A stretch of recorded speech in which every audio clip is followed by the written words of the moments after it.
Hey guys, today I'll be taking a look at Gio Monster. He's like the most well-known Ekko main in NA, I would say, or at least the only NA Ekko main that I've personally heard of. I think I've seen him in like the pros category on u.gg, so yeah, I'm just really interested to see how he compares, of course, to the Korean pros and like any other Ekko player I know. Just this is not gonna be like a game review, it's more since it's like a highlight montage. We'll just take a look, and I just want to see like how impressed I am with this guy compared to the other people. Let's see what's gonna go down here. Okay. I mean, he really just stat checked him here, let's be real. Honestly, I think... I don't know if he should have went into his W here. I think he could have without... I think he would have taken tower aggro. So, yeah, I mean, he hit all his abilities here. Nice, got the kill. Basically just stat check, though. It wasn't, like, super impressive in my opinion. Why does it look so weird, the HUD? Okay, nice, clean rocket belt combo. And then just ults because he keeps fighting there. Not bad. Jace is one of those champs where, like, as long as he doesn't deal too much damage, you can always just kill him because he doesn't have any CC. Let's see how he deals with the Garen here. Okay, I think mistake that he didn't proc his W. Ooh, okay. Damn, that was good. That was definitely really good. I mean, you can't see the ult clone in the replay here, so like maybe the Garen's just an idiot and he's like super obvious. I mean, for sure the ult clone is just here, right? So the Garen just doesn't respect it, but definitely good. Like, I personally don't think I would have went for that, honestly. With these items, and he has good items here. He's 7 and 1, but Garen is still so healthy here. Definitely good knowledge. Well played by him. But still, I think, let's see. I think he could have for sure procced his W here. It was like a really small step back. But like now... Yeah, I mean, like, he could have just stayed in there a little bit longer. It didn't really matter in this situation. Still could have done it a little bit better.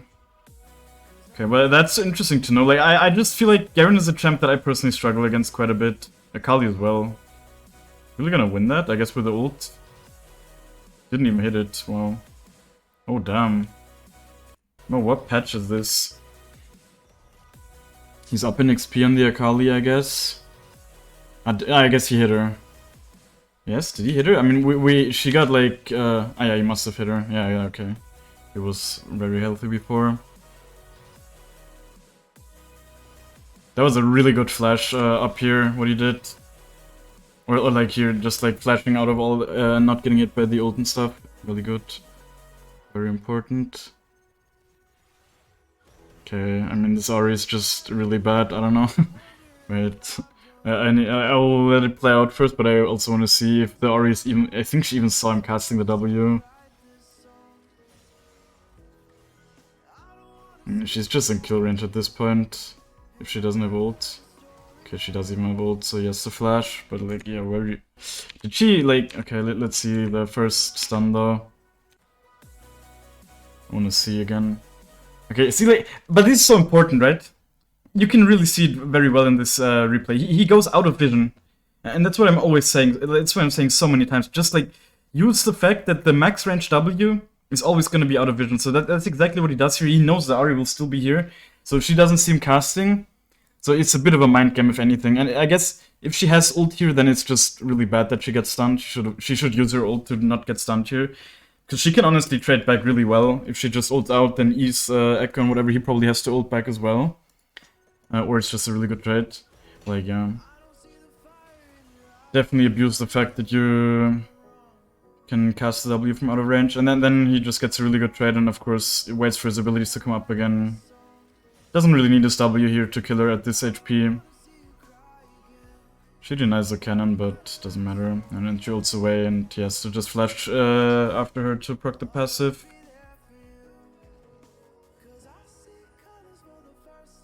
Okay. I thought, like, why the fuck is 1 HP Pantheon walking up to him like that? Well, this Neko seems pretty tanky. Here also, quite important, like, he's not proccing his passive, his W right away here. He's not gonna get the stun no matter what, so at least he wants to have the shield as long as possible. And he also wants his shield to be up when he can use his abilities. I mean, he won't be able to use his E here no matter what. It's still gonna be a little bit of a cooldown, but just like in this situation, it really doesn't matter. But at least if the Neku would go for a Q, it would just be worthless, right? So he's just making sure that he's getting the maximum value out of it. Really nice ult hit. Ooh, okay. And with ult hit, I mean return Q.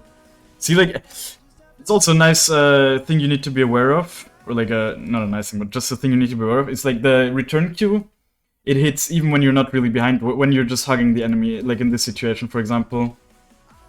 Very important. Often when people are running to their tower, let's say, for example, then that's like something you can often abuse.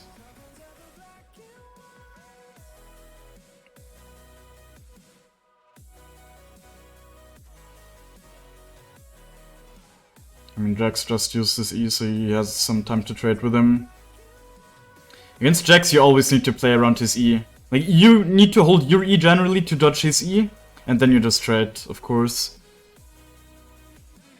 Okay. I think he just saw him a little bit. Ooh. Okay.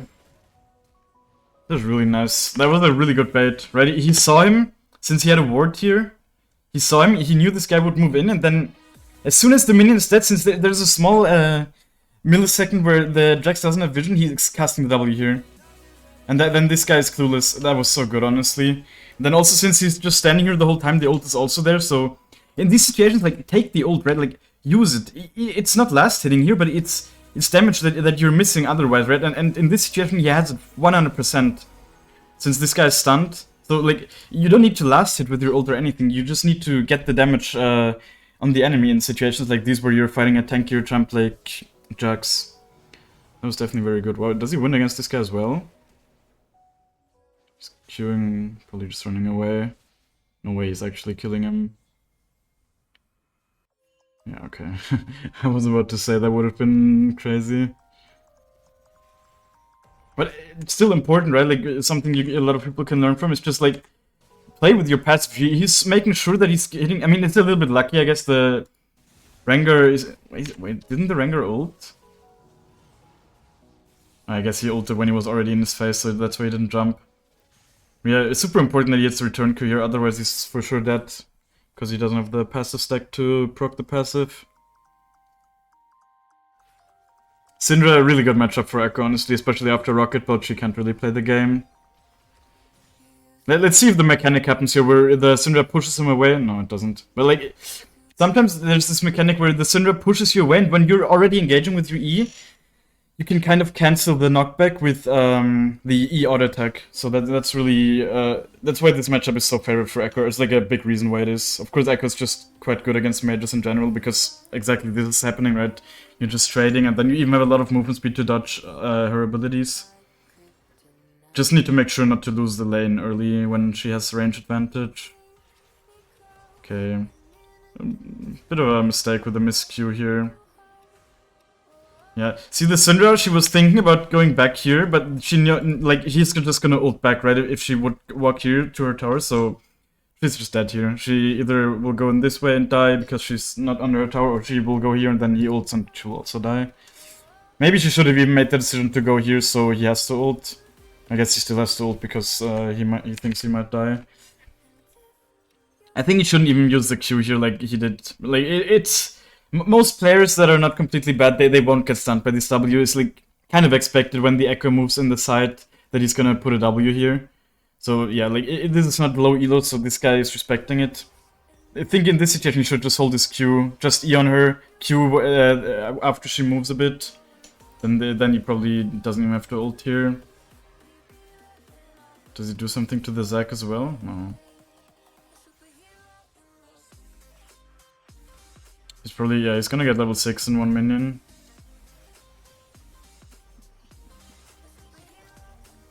Just using all his abilities to fight.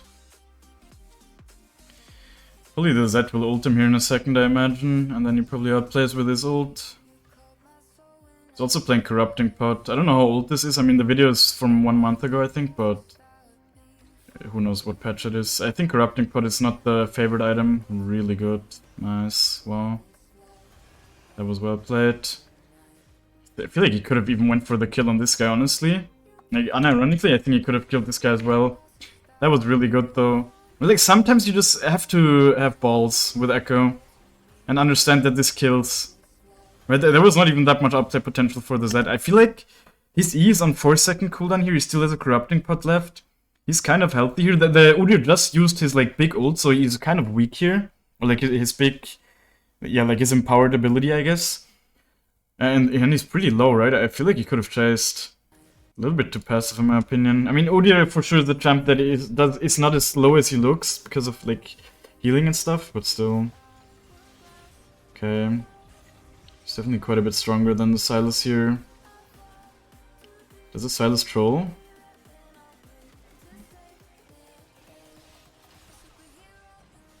Okay. Sylas dies well or what? Really? Again, he's casting a W from outside of vision, very important. I think the Sylas is probably in a brush somewhere. No.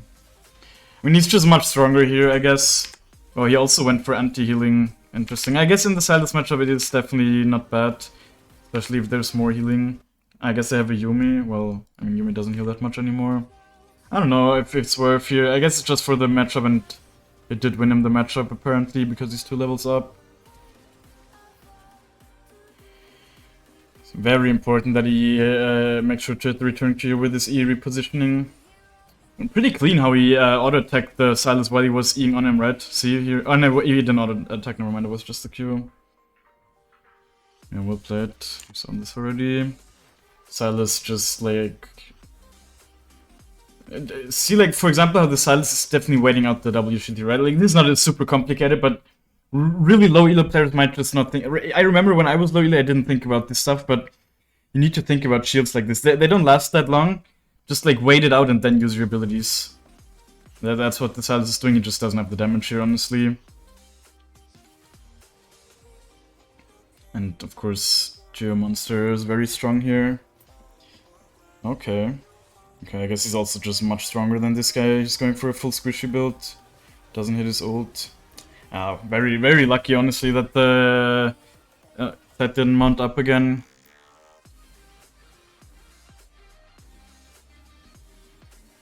Okay. Always play around the daggers with Katarina, it's like her main damage source.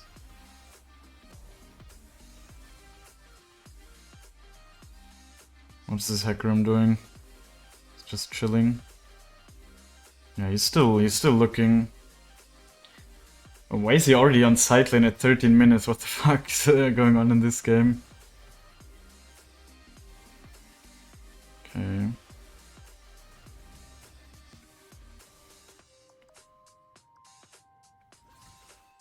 See, and this is so important.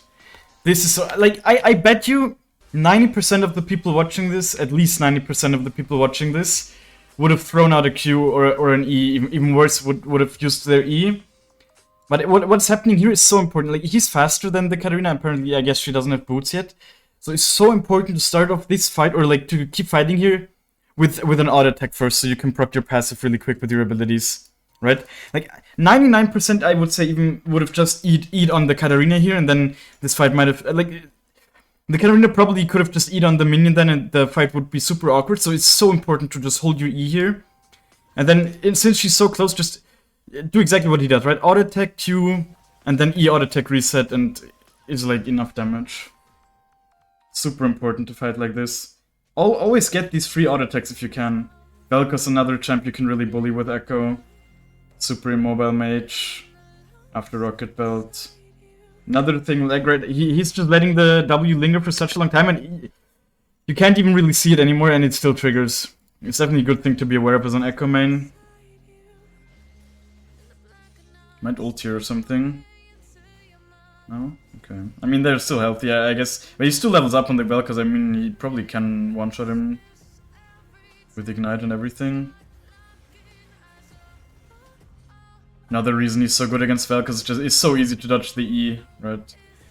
Okay, they're just trolling, honestly, the enemies here. I don't know.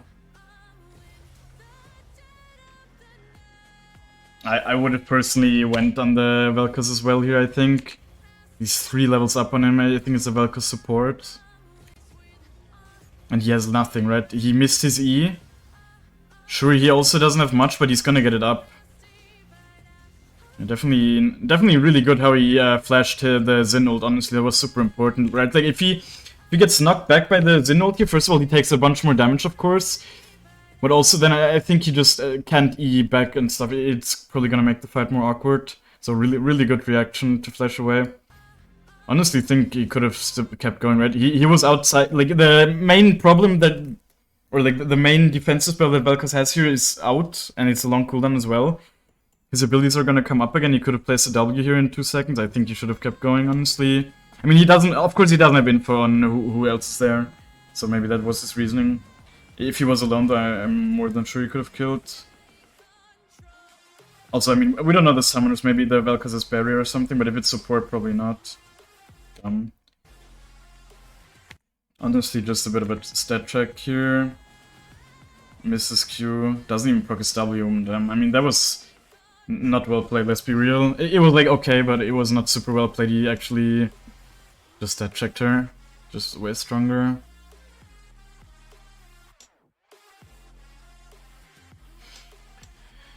Okay, this seems to be on even footing. Again, he's just using the range, right? This is such a good trade. Now the lane should be unplayable for Zed. Nice, he's using the... I don't know why the Zed decided to ult him here. And then he follows him through the shadow. Really nice that he goes for this red. Yeah, it all starts because he just always, like, you can really... I mean, you don't really need to have any kind of pointers because really just cast the W at max range and it will be out of vision, but... On the lane, the pointers would be like these walls, I would say. If you're here, you can just cast on this and they will never see it. Yeah, such a good trade. Zed doesn't expect it, doesn't have the reactions to W, I guess. Or it was on cooldown. Now he doesn't have W. He's just... Did he have ult not skilled here? Yeah, he didn't even have it skilled.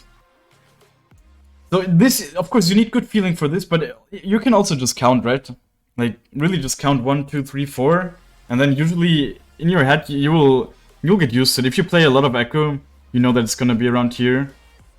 So really nice. And then really important, right? He's not Eing right away. I mean, was it on cooldown? Yeah, it was on cooldown anyways. But he wouldn't have E'd here right away, I think. He's waiting for him to use the movement abilities. A little bit lucky, I guess, that he followed, but that happens quite often. Like, you can even time it, I would say.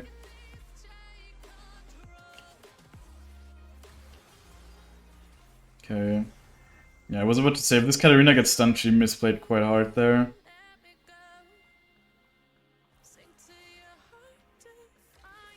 Misses his Q but tries to hit the return Q, doesn't hit that either. It happens. It's not a huge cooldown. But I at least tried to hit the return Q and then maybe something will happen. You just need to play the game and then look for the opportunities that come up, basically, with Ekko, and then adapt to situations. I think adapting is such an important skill for Ekko. And you can see, like, all you need to really play around is the daggers. This is such a long, drawn-out fight. He still has ult, of course. And he's just... Oh, okay. I think that ult was a little bit of a mistake, but I mean, he doesn't really need it, it seems like.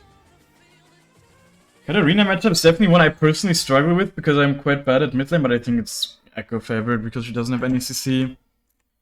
So, yeah, I mean, kind of a small mistake here, the ult, I would say. Yeah, it's fine, right? He gets the kill. So, yeah. Overall, I would say this guy, he's not like the most impressive Ekko I've watched, but he's for sure really good. I'm sure he's actually probably the best Ekko in NA. I mean, I don't really know how many others there are. I just looked, I was just looking for like best Ekko in A for a second on YouTube, and there was some other guy. And I watched that for a second, but it really didn't impress me. So, yeah, I think this guy is probably the best Ekko in A. He's a very solid player. I might watch more of his gameplay. Also a mid player, of course. So, yeah, I definitely enjoyed it. There were some really solid plays in this game. Or in this montage, I'd rather say. So, yeah. If you have any more Ekko players you want me to take a look at, or I don't even know if there are any other known Ekko players, honestly, that I haven't looked at. But if there are, definitely let me know, and I'll make sure to check them out. And yeah, if you enjoyed this video, be sure to leave a like, and watch the next one. Bye.